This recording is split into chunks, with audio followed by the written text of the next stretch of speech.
Assalamualaikum warahmatullahi wabarakatuh. Alhamdulillahi rabbil alamin, wassalatu wassalamu ala asyrafil anbiya wal mursalin wa ala alihi wa sahbihi ajma'in.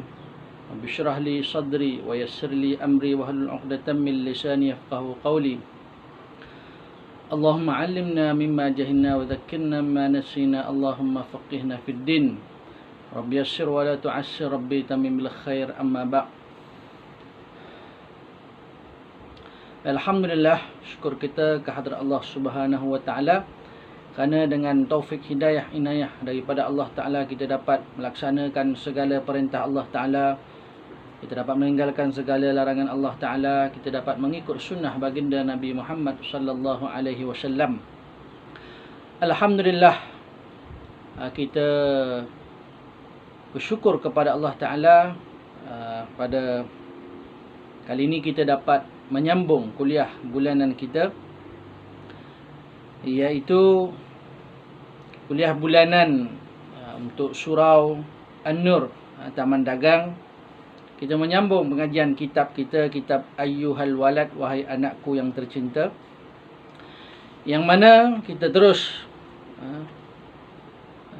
ke dalam kitab, iaitu pada malam ni kita akan membicarakan iaitu nasihat yang ke-16, iaitu tajuknya adalah carilah guru yang mursyid. Baik, qal musannifu rahimahullahu ta'ala wa nafa'ana bi'ulumihi fid darin amin. Berkata Al-Imam Ghazali rahimahullahu ta'ala, wahai anakku yang tercinta, sayugia bagi seseorang yang menjalani jalan akhirat itu bahawa ada baginya seorang guru yang mursyid, lagi pandai mendidik supaya guru itu dapat menghilangkan daripadanya perangai-perangai yang jahat dengan didikannya. Baik, kata Imam Ghazali rahimahullah ta'ala, seseorang yang menjalani jalan akhirat, menjalani jalan akhirat maksudnya jalan menuju untuk menggapai redha Allah Subhanahu wa taala. Kita menjalani, selama mana kita hidup ni, maknanya kita sedang menjalani, kita dalam perjalanan menuju ke akhirat. Wadarul akhirah, kita nak tuju ke akhirat. Sekarang kita di dunia, kemudian kita mati, kita masuk alam kubur, alam barzakh, alam akhirat. Baik, seseorang yang menjalani jalan akhirat, dia kena ada seorang guru. Kita ni kena ada guru, dan guru tu bukan sebarang guru.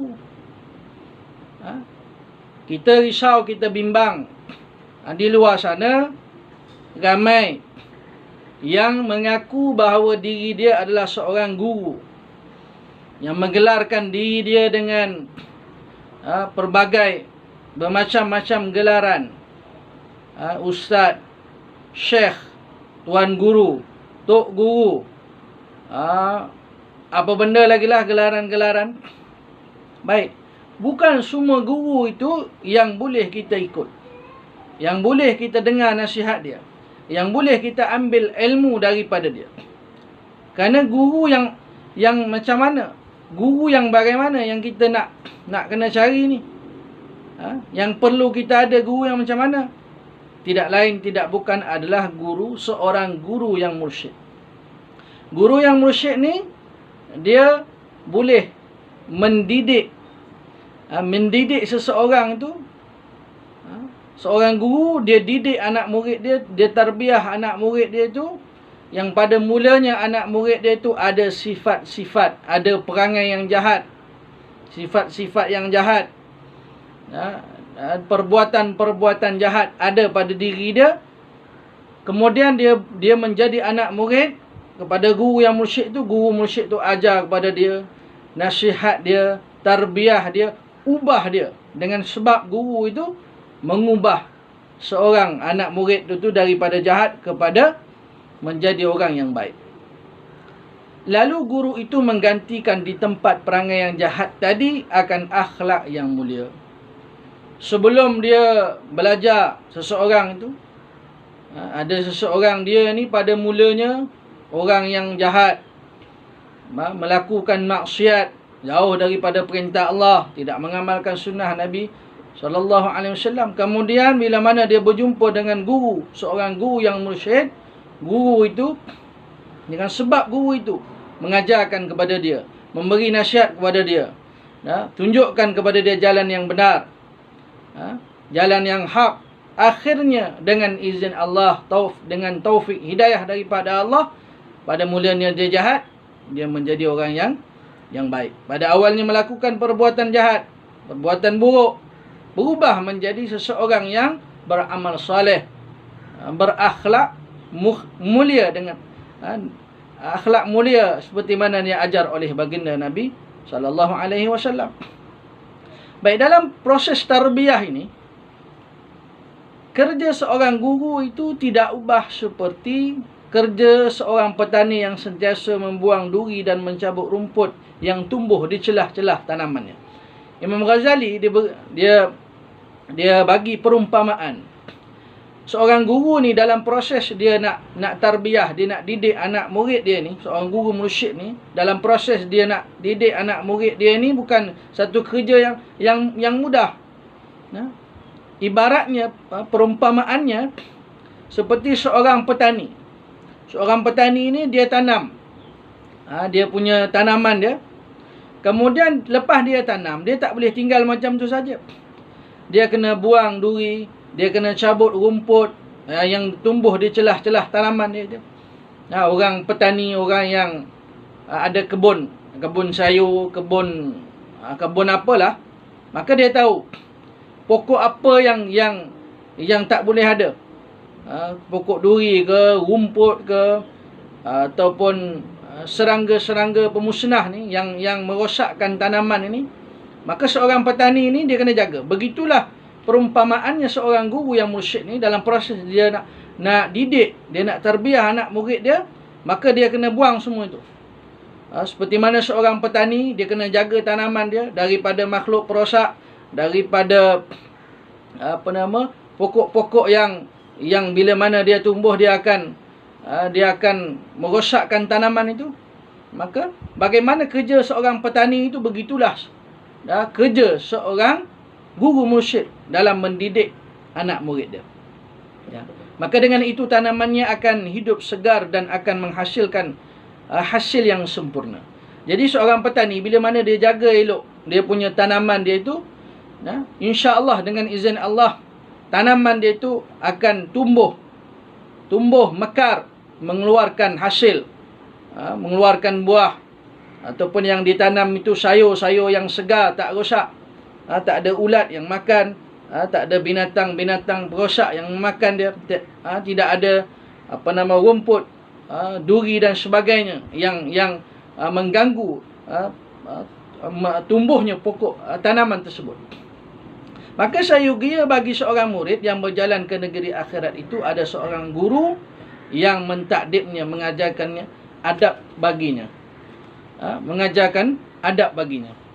Sebab itu tuan-tuan yang dimuliakan oleh Allah Subhanahu wa taala.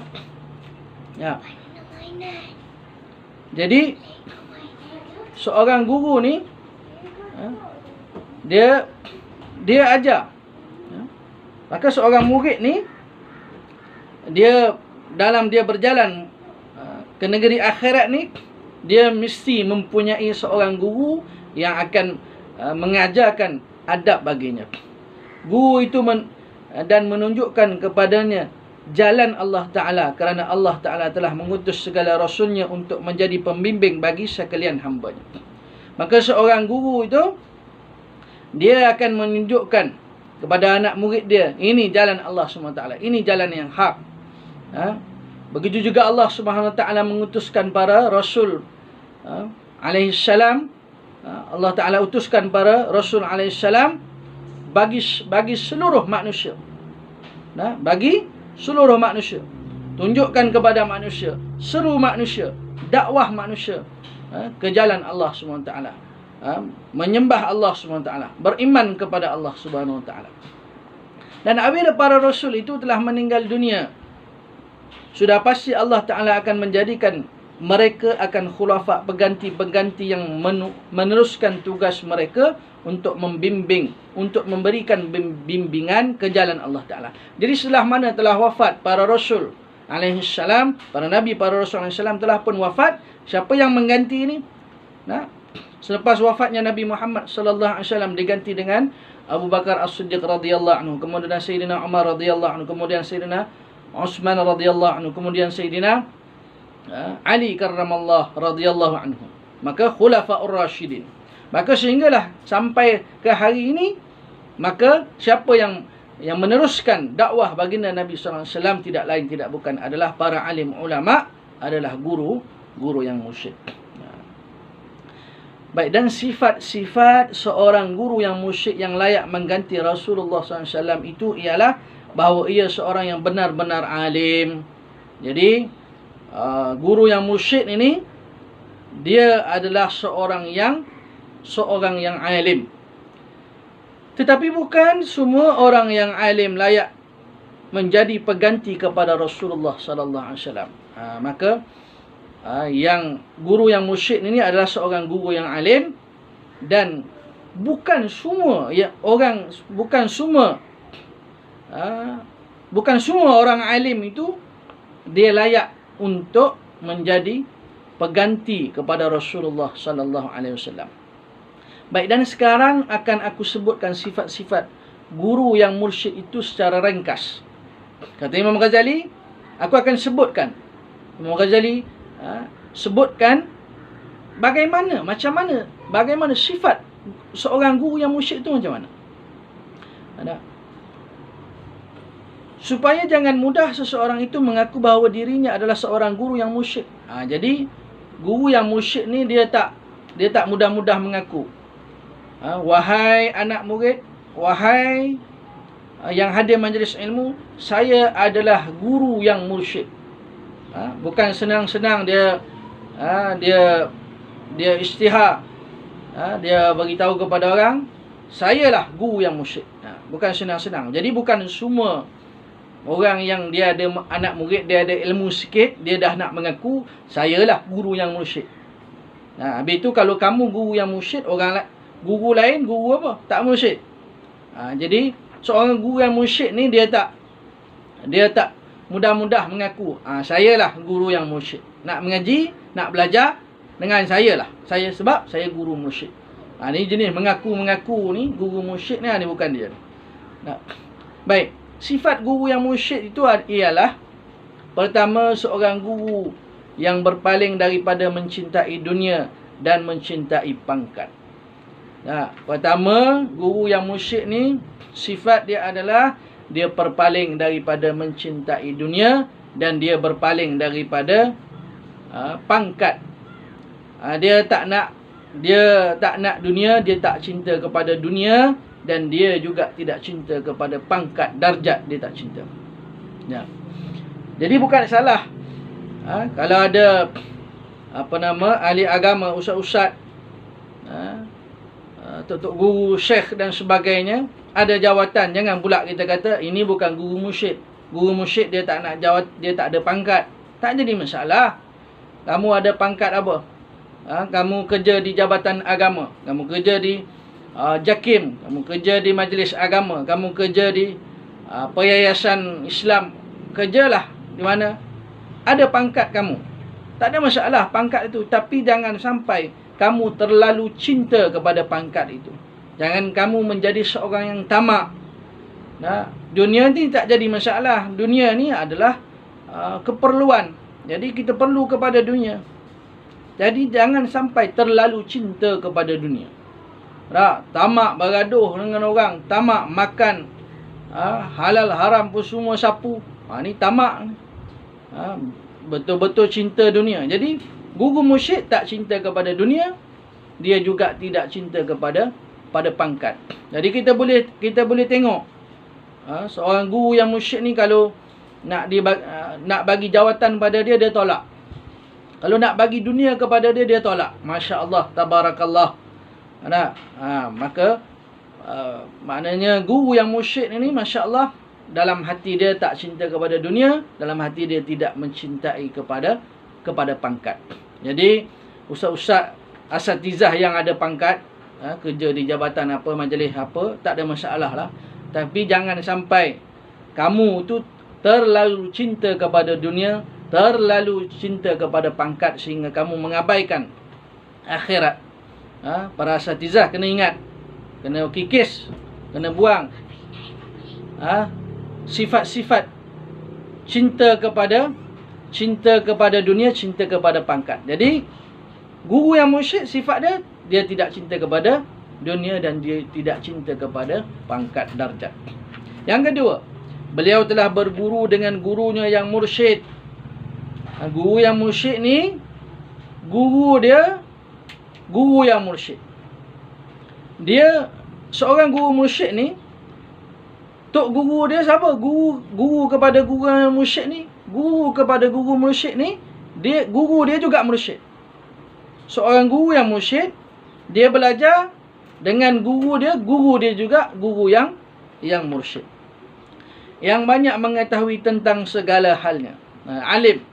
Dia mengetahui ilmu-ilmu, banyak ilmu yang dia kuasai. Dan guru yang mursyid itu juga telah berguru dengan seorang guru yang mursyid sebelumnya. Begitulah seterusnya wujudnya silsilah guru yang mursyid ini sehinggakan sampai kepada penghulu kita Rasulullah sallallahu alaihi wasallam. Jadi seorang guru yang mursyid, dia belajar dengan guru yang mursyid, guru kepada guru sampai kepada Rasulullah sallallahu alaihi wasallam. Masya-Allah. Bukan mudah tuan-tuan yang dimuliakan oleh Allah Subhanahu wa taala, nak mencari guru yang mursyid ni adalah dia guru yang mursyid, guru dia juga mursyid, guru dia kepada guru dia sampai kepada Rasulullah sallallahu alaihi wasallam. Baik, yang ketiga, beliau ialah seorang guru yang benar-benar telah sukses dan mendidik dirinya dengan sedikit makan, sedikit berbicara, sedikit tidur dan banyak sembahyang, banyak bersedekah dan juga banyak berpuasa. Jadi seorang guru yang mursyid ni dia dah berjaya didik diri dia. Guru yang mursyid ni, diri dia sendiri ni, dia makan sikit. Guru yang mursyid makan tak banyak. Guru yang mursyid tidak banyak bercakap.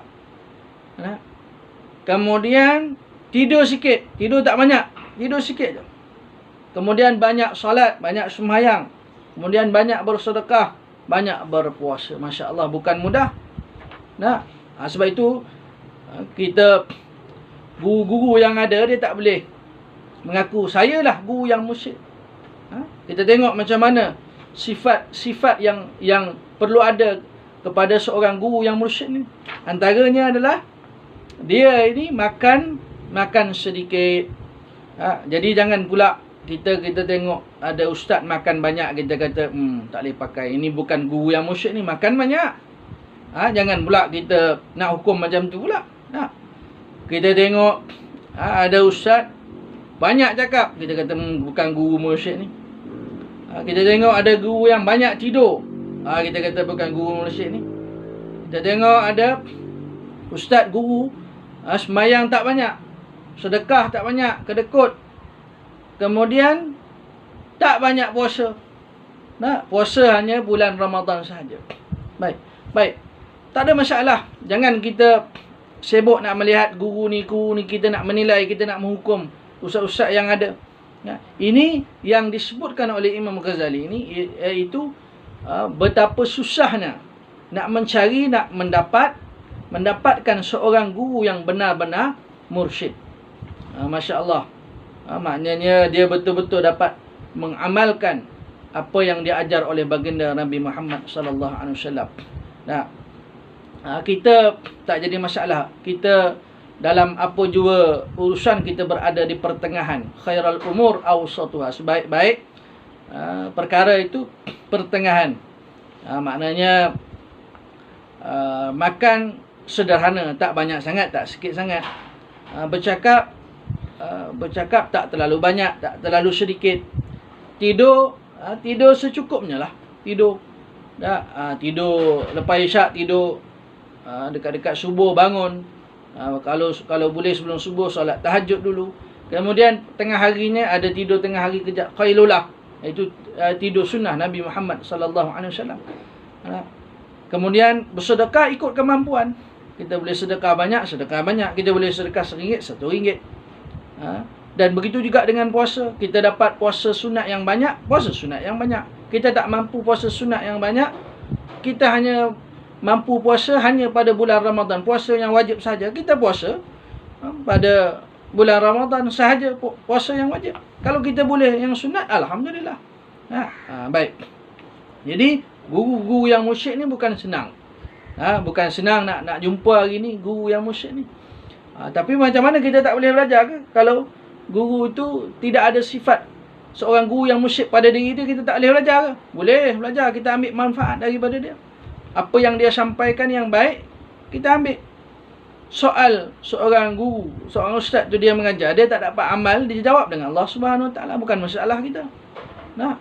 Kita tak ada kena-mengena. Maka guru yang ada hari ni, muda ke, tua ke, alim ke, biasa ke, sebagainya, yang mana yang baik, kita ambil manfaat daripada dia. Kemudian sifat guru yang musyrik, beliau dengan sebab berguru dengan gurunya yang musyrik tadi, telah mampu menjadikan akhlak yang mulia sebagai cara hidupnya seperti sabar. Jadi guru yang musyrik ni, dia telah berguru dengan guru dia seorang yang mursyid juga. Maka guru yang mursyid ini, dia ini bersifat dengan sifat sabar. Ini sifat-sifat mahmudah, sifat-sifat yang terpuji. Iaitu sifat apa? Sifat sabar, sembahyang, syukur, tawakal, yakin, qanaah. Qanaah ni kita rasa cukup dengan apa yang kita ada. Kemudian guru yang musyrik ni, dia tenang, jiwa dia jiwa yang tenang. Kemudian dia tawaduk, rendah diri. Kemudian guru yang musyrik ni lautan ilmu ada pada dia, dia alim. Kemudian dia seorang yang benar dalam kata-kata dia. Kemudian dia seorang yang pemalu, dia seorang yang menyempurnakan janji. Kemudian dia tenang pendiriannya, tenang pembawaannya, berhati-hati dalam segala urusan dan sebagainya. Ini sifat-sifat seorang guru yang mursyid. Dan apabila dia telah bersifat dengan sifat-sifat yang mulia ini, maka sebenarnya ia adalah nur daripada anwar Nabi Muhammad sallallahu alaihi wasallam yang layak untuk diikuti. Tapi kewujudan guru yang mempunyai sifat ini sangat jarang sekali, lebih sukar daripada belerang yang merah. Perumpamaan bagi sesuatu yang sangat langka, sangat sukar adanya. Jadi nak dapat nak cari guru, seorang guru yang mursyid ni, jaranglah kalau nak jumpa ni. Susah nak cari ni. Seperti apa?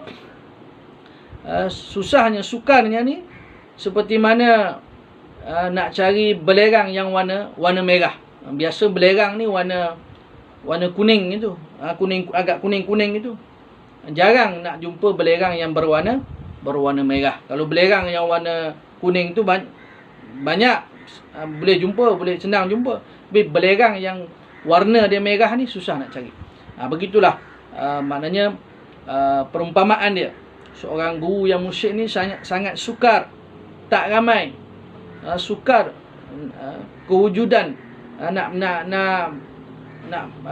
bertemu ataupun nak jumpa seorang guru yang musyrik ni sangat sukar, sangat sulit. Seperti mana sukarnya nak mencari belerang yang berwarna merah. Dan siapa yang telah mendapat kurnia yang baik, lalu ia bertemu dengan syekh yang mursyid ini, dan pihak syekh pula bersedia untuk membimbingnya, maka hendaklah ia benar-benar menjaga adab-adab terhadapnya sama ada adab yang zahir atau adab yang batin. Jadi siapa yang Allah Subhanahu Wa Taala kurniakan kepada dia bertemu dengan seorang guru yang mursyid, seorang syekh, seorang guru yang mursyid ni, maka seorang anak murid ini dia kena bersedia. Maknanya bila mana seorang anak murid Allah Ta'ala kurniakan kepada dia bertemu dengan seorang guru yang mursyid, kemudian guru yang mursyid itu bersedia untuk membimbing dia, menunjuk kepada dia jalan menuju kepada Allah Subhanahu Wa Ta'ala ni, maka seorang anak murid ini bila mana telah bertemu dengan seorang guru yang mursyid, dia kena bersiap sedia, dia kena beradab. Beradab sama ada adab yang zahir maupun adab yang batin.